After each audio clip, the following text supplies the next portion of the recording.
இந்திய நாடாளுமன்ற எதிர்க்கட்சி தலைவர் ராகுல் காந்தி அவர்கள் கடந்த சில தினங்களுக்கு முன்பாக டெல்லியில் உள்ள காங்கிரஸ் கட்சி அலுவலகத்திலே ஒரு மிகப்பெரிய பத்திரிகையாளர் சந்திப்பை ஏற்பாடு செய்து அந்த பத்திரிகையாளர் சந்திப்பில் கடந்த நாடாளுமன்ற தேர்தலில் இந்திய தேர்தல் ஆணையம் பாஜகவை வெற்றி பெற செய்வதற்காக திட்டமிட்டு சில மோசடிகளை செய்திருக்கிறது அப்படின்னு சொல்லி ஓட்சோரி அப்படிங்கிற பெயர்ல தலைப்பிட்டு ஒரு பத்திரிகையாளர் சந்திப்பை நடத்தி முடித்திருக்கிறார்.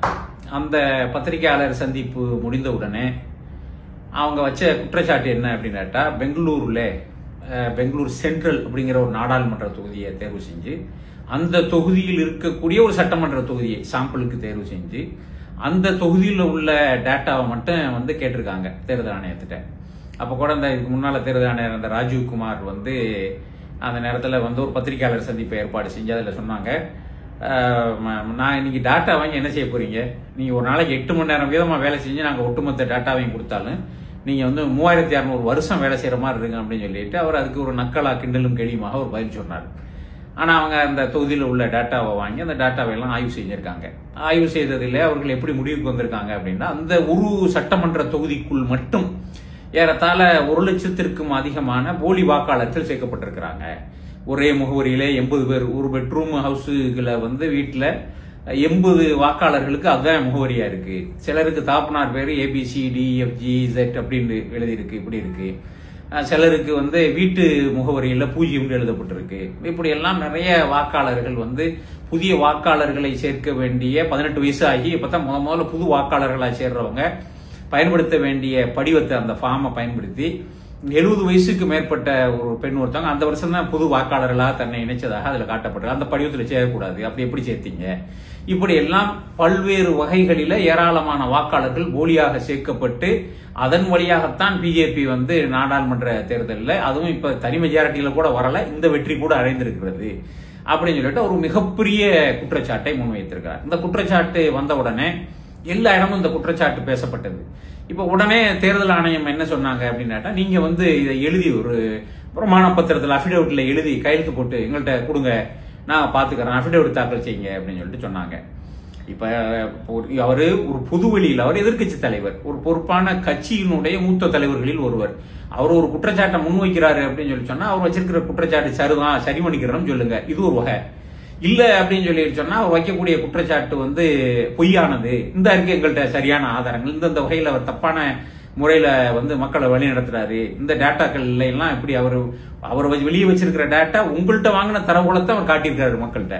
அப்ப இந்த தரவுகளை எல்லாம் அவர் ஸ்டோரியா கன்வெர்ட் பண்ணல இப்படி இன்டர்பிரேட் பண்றாரு, இதெல்லாம் தப்பு அப்படின்னு சொல்லிட்டு அந்த விஷயத்தை வெளியே சொல்லுங்க.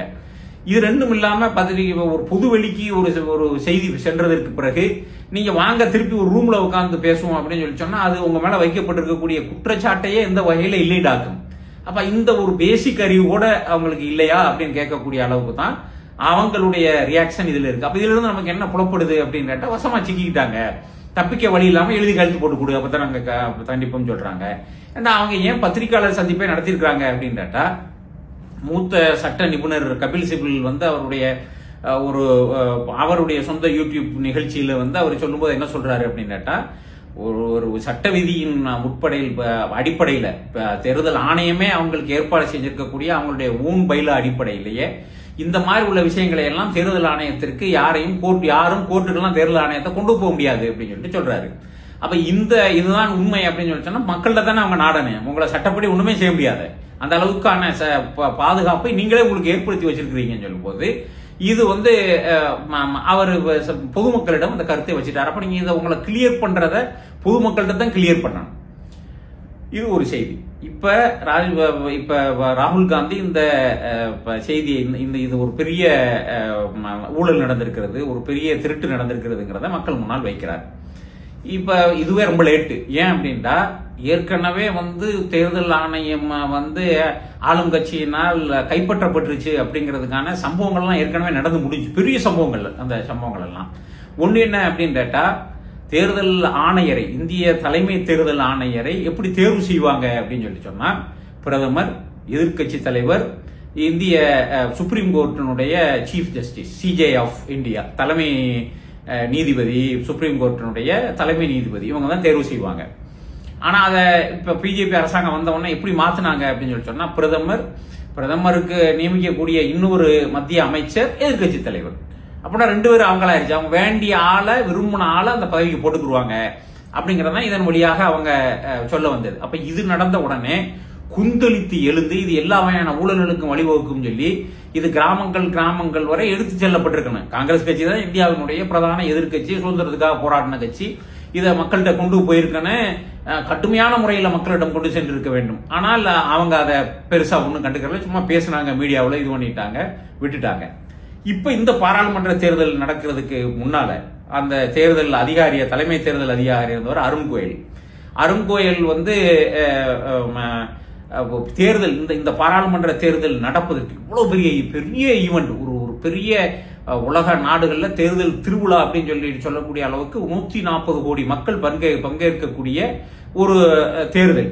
அந்த ஒரு ஜிஜான்டிக் அரேஞ்ச்மெண்ட் அதை செட்டப் பண்ணவரு 2 நாளைக்கு முன்னால ராஜினாமா பண்ணிட்டு போற. ஒரு பிரைவேட் கம்பெனி, ஒரு தனியார் நிறுவனத்துல கூட ஒரு பெரிய ஒரு இலக்கை நோக்கி அவங்க வேலை செய்யறாங்க, அது முடிஞ்சவன தான் போவாங்க ஒரு நியாய அடிப்படையில கூட. ஏன் போனாரு, எதுக்காக போனாரு, அவருக்கு உடல்நிலை பிரச்சனை எல்லாம் இல்ல அப்படின்னு சொல்லிட்டு தெளிவா தெரியுது இவ்வளவு பெரிய பொறுப்புல இருந்து. ஆனா அவரே வந்து இப்ப அவரை பத்தி நீங்க இணையத்தில் அருண் கோயிலை பத்தி தேடி பார்த்தீங்க அப்படின்னு சொல்லி சொன்னா 2024 வருஷம் 2024 வருஷம் மே மாசம் இவங்க பதவி ஏற்று வர்றாங்க. அவரு அக்டோபர் மாசம் வந்துட்டு குரேஷியாவுக்கு வந்துட்டு இந்திய தூதராக நியமிக்கப்படுறாரு. அப்ப ஏன் போனாரு, இந்த அரசாங்கம் தானே அவரை திருப்பி ஒரு பதவியில நியமிச்சிருக்கு, அப்படி உங்களுக்கு வேற பதவியில் அவரை நியமிக்கணும்னா இந்த பதவியிலிருந்து அவர் போனதுக்கான காரணம் என்ன? அப்ப இது எவ்வளவு பெரிய ஒரு சம்பவம். இந்த நேரத்தில் நாடு முழுவதும் கொந்தளிக்கக்கூடிய வகையில எதிர்க்கட்சி இந்த செய்தியை மக்களுக்கெல்லாம் கொண்டு போய் மக்கள் போராட்டமாக இதை மாற்றி இருக்க வேண்டும். அப்பவும் மாற்றல. இதெல்லாம் வந்து வெளிப்படையாக தேர்தல் ஆணையம் வந்து பாஜகவினுடைய வெற்றிக்கு பல வகையில ஒத்துழைப்பாக இருக்குது அப்படிங்கிறதுக்கான நீங்க டேட்டா தேட வேண்டிய, நீங்க தரவுகளை முன்வைத்து மக்களை கன்வின்ஸ் பண்ண வேண்டிய எந்த தேவையும் இல்லாமல் எல்லாருக்கும் தெரிஞ்ச கண் முன்னால் இருக்கக்கூடிய எவிடன்ஸ், ஆதாரங்கள். இதுக்கு உங்கள்ட்ட யாரும் நிரூபின்லாம் சொல்ல மாட்டாங்க. இந்த முன்னால இருக்க 3 பேரா, யார் பிரதமர், எதிர்கட்சி தலைவர், சுப்ரீம் கோர்ட்டினுடைய தலைமை நீதிபதி அப்படின்ட்டு இருந்ததை சுப்ரீம் கோர்ட்டினுடைய தலைமை நீதிபதியை தேர்தல் கமிஷனரை நியமிக்கிற பொறுப்புல இருந்து தூக்கிட்டு நமக்கு சாதாரணமான ஒரு மந்திரியை போட்டாங்களே. அப்ப இது ஏன் போடுறீங்க? நீங்க 2 பேரும் சேர்ந்து யாரையும் நீங்க விரும்பினாலும் வச்சுக்கலாம் அப்படிங்கிறதுக்கு தானே போடுறீங்கிறதுக்கு வேற என்ன இதை விட அவங்க செஞ்ச செயல் பத்திரிகை வாயிலா வந்தது நாட்டு மக்கள் முன்னால இருக்கு. அப்ப இந்த காரியங்கள் எல்லாம் நடந்திருக்கிறது. இதை ரொம்ப லேட்டா இது பண்ணாலும் இந்த நேரத்திலேயாவது இன்னும் இந்த செய்தி வந்து இது ஒரு போராட்டமாக கிராமங்கள் வர, தெருக்கள் வர எடுத்து செல்லப்பட்டிருந்தாங்க. அதை வந்து இந்த நேரத்தில் காங்கிரஸ் கோட்டை விட்டுருச்சு அப்படின்னு சொல்லி சொன்னா இதை திருப்பி ஒரு வழிக்கு கொண்டு வருவது அப்படிங்கிறது வந்துட்டு சாத்தியமே இல்லாத ஒரு காரியமாக மாறிவிடும் அப்படிங்கிறத காங்கிரஸ் புரிஞ்சிருக்கிறாங்கன்னா இப்ப போய்கிட்டு இருக்கிற போக்க பார்க்கையில தெரியுது. இதுக்கு இடையில வந்து சமூக செயல்பாட்டாளர் டீஸ்டா சிடல்வார்டு வந்து ஒரு செய்தி சொல்றாங்க, நீங்க அங்கங்கெல்லாம் போய் தேடிக்கிட்டு இருக்கீங்கப்பா, உங்க தமிழ்நாட்டுல ஏற்கனவே இந்த மாதிரியான மோசடிகள் பல நடந்துருச்சு, இப்ப முந்தின தேர்தலில் நடந்திருக்கு, அதை போய் ஒழுங்கா பாருங்கன்னு நம்ம தமிழ்நாட்டுக்காரங்க அரசியல்வாதிகளுக்கு அவங்க புத்திமொழி சொல்லியிருக்காங்க. பல இடங்கள்ல போன தேர்தலில் பாஜக 2ஆம் இடத்திற்கு வந்திருக்கு, எப்படி 2ஆம் இடத்துக்கு வர முடியும், அவங்களுக்கு என்ன வாக்கு வங்கி இருக்கு, என்ன பேஸ் இருக்கு, அவங்க எப்படி வந்தாங்க, அப்ப முதல்ல அவங்க ஜெயிக்க மாட்டாங்க, அப்படி அவங்களுக்கு செல்வாக்கு வந்துட்ட மாதிரி காட்டி தான் அப்புறமா காய் நிகழ்த்துவாங்க. எல்லாமே இதே அடிப்படையில செய்யப்பட்டிருக்கிறது, அதை போய் ஒழுங்கா கவனிங்கன்னு அவங்க சொல்லியிருக்கிறாங்க. அப்ப இது தமிழ்நாட்டுக்கான செய்தி. ஒன்னு காங்கிரஸ் இதை மக்கள் போராட்டமாக மாத்தணும். இன்னும் இது ஒரு காங்கிரஸ் கட்சி, எதிர்கட்சிகள், இந்தியா கூட்டணி கட்சிகள் அப்படிங்கிற லெவல்ல வச்சிருக்கிறாம இது அரசாங்கத்தை எதிர்த்து மக்கள் கேட்கக்கூடிய ஒரு போராட்டமாக மாற்றப்படணும் அப்படிங்கறதுல அவர்கள் வெற்றி அடைஞ்சாங்கன்னா தான் இந்த செய்திக்கு, இந்த சம்பவத்திற்கு அவங்க இவங்களோ சிரமப்பட்டு களப்பணிகள்லாம் செய்து கொண்டுட்டு வந்ததுல ஒரு பிரயோஜனம் இருக்கிறது. ஏண்டா இப்ப இந்த நரேட்டிவ் இதை மாத்தி வேற என்னமா செய்யறதுக்கு வந்துகிட்டு ஆங்கில ஊடகங்கள், நேஷனல் மீடியா என்று சொல்லப்படக்கூடிய ஆளும் கட்சிக்கு ஆதரவாக செயல்படக்கூடிய ஊடகங்கள் எல்லாம் ஒரிஞ்சு கட்டிக்கிட்டு அவங்க பல முயற்சி பண்றாங்க. ஆனா கடந்த சில தினங்களாக அவங்களால இது முக்கியமான செய்தியாக டிஸ்கஸ் பண்ணப்படுறதுல இருந்து வெளியெடுக்க முடியல. இப்ப முடியலைன்னு சொல்லி சொன்னோம்னா போர்லாம் சத்தம் கேட்குது. அப்ப இதை டைவர்ட் பண்றதுக்கு, இதை மறக்கடிக்க செய்வதற்கு என்ன வேண்டாலும் செய்வாங்க. ஒரு போரை ஏற்பாடு பண்ணிடுவாங்க, என்ன பண்ணிருக்காங்க ஏற்கனவே பொது தளங்களில் பேசப்பட்டிருக்கு. ஒரு பெரும் மத கலவரத்தை தூண்டிவிட்டு அஸ்வசத்தம் மாதிரி அதை மாற்றி அந்த மாதிரி காரியங்களை செய்வதற்கான வாய்ப்பு இருக்கு. அப்ப இதையும் கூட கூட்டணி கட்சிகளாக இருப்பவர்கள் கழுகுக்கு பார்வை கொண்டு பார்க்கணும். ஏண்டா இது நீங்க இவ்வளவு சிரமப்பட்டு இதை மக்கள் கவனத்துக்கு கொண்டு வந்து ஆதாரங்களோட நிரூபிச்சிருக்க மக்கள் மன்றத்தில் நிரூபிச்சிருக்கிறப்ப இதை மறக்கடிக்க செஞ்சாங்க மக்கள்கிட்ட இருந்து அப்படின்னு சொல்லி சொன்னா அவங்க அடுத்தடுத்த விஷயங்களை போட்டு போயிட்டே இருப்பாங்க. வேற வேற செய்திகள் வந்து அந்த செய்திகள் டிஸ்கஸ் பண்ணக்கூடிய செய்திகளாக மாறிவிடும். அவங்க அடுத்தடுத்த கட்டத்துக்கு போய்கிட்டே இருப்பாங்க. அப்ப இதை வந்து இந்த அவங்க சப்போர்ட்டா இருக்கக்கூடிய ஊடகங்கள் இந்த நரேட்டிவை சேஞ்ச் பண்றதுக்கு செய்யக்கூடிய முயற்சிகளுக்கு அவங்களே ஏதாவது கண்டென்ட் கிரியேட் பண்ணி கொடுப்பாங்க. போர் மாதிரி இந்த ஹைப்பர் நேஷனலிசத்தை முன் வச்சு அதை நோக்கி உனக்கு தேசப்பட்டு இப்ப அத்தனை ராகுல் காந்தியை நோக்கி பதில் சொல்ல காரணம் இதுக்கு பிஜேபி காரங்க ஏன் இவ்வளவு வரிஞ்சு கட்டிக்கிட்டு தேர்தல் ஆணையம் அவன்கிட்ட போய் கேள்வி போயிட்டே இருக்கலாம். புத்திசாலியில இருந்தா வரிஞ்சு கட்டிக்கிட்டு தேர்தல் ஆணையத்துக்கு சப்போர்ட் பண்றாங்கன்னே தெரியல. முதல்ல தேர்தல் ஆணையம் ஒரு சுதந்திரமான அமைப்பு, அவன்கிட்ட போய் கேளு, அவன் பதில் சொல்லிக்கிடுவான்.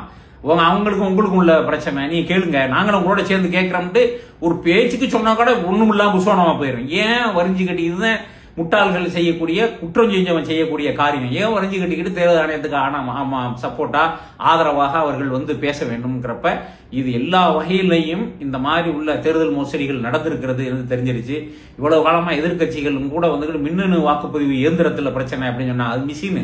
உலகத்துல இருக்கக்கூடிய வெரி சஃபஸ்டிகேட்டட் ராணுவ ரகசியங்கள்லாம் வச்சிருக்கக்கூடிய மிஷினையே ஹைஜாக் பண்ண முடியாது. அதனால மிஷினை ஹைஜாக் பண்ண முடியாதுங்கிறதெல்லாம் இல்ல. அதை நீங்க ஒரு குற்றச்சாட்டை முன் வச்சீங்கன்னா அவங்களால நிறுவ முடியாது. ஏண்டா அதுல உள்ளுக்கு எல்லாமே உள்ள இருக்கிறது. திருட்டு நடக்க முடியும், நடத்தலாம், நடக்கிறதுக்கான வாய்ப்புகள் எல்லாம் இருக்கு. ஆனால் அதை நிறுவ முடியாது. இப்ப சரியான முறையில் இந்த ஆய்வுகளை மேற்கொண்டு நல்ல கலப்பணி செஞ்சு மக்கள் மன்றத்தில் ஆதாரங்களை முன் வச்சிருக்காங்க. அப்ப இந்த ஆதாரங்களை டெவலப் பண்ணி இந்த செய்தி மக்கள் மன்றத்திலிருந்து எடுக்கப்பட்டு விடாமல் இதை அடுத்த கட்டத்துக்கு மூவ் பண்ற வேலைகளை எதிர்கட்சிகள் எல்லாம் சேர்ந்து செய்ய வேண்டும். மக்களாகிய நாம வந்து இந்த சமூக வலைதளங்கள்ல பேசுறவங்க இது பண்றவங்க அடுத்த ட்ரெண்டிங் மேட்டர் வந்தோடனே அந்த ட்ரெண்டிங் மேட்டருக்கு மாறி போய்கிட்டே இருக்காம இதற்கான ஒரு முடிவு வர சமூக வலைதளங்கள்ல சமூக செயல்பாட்டாளர்களாக இருக்கிறவங்க இந்த மீடியாவை இந்த கதையாடல் இந்த நரேட்டிவ் செட் பண்ணப்பட்டிருக்கிறத விட்டுட்டு வேறொரு பக்கம் நம்ம திசை திருப்பறதுக்கான எல்லா முயற்சிகளும் நடைபெறும். திசை திரும்பாமல் இதையே திருப்பி பேசிக்கிட்டே இருக்க வேண்டும்.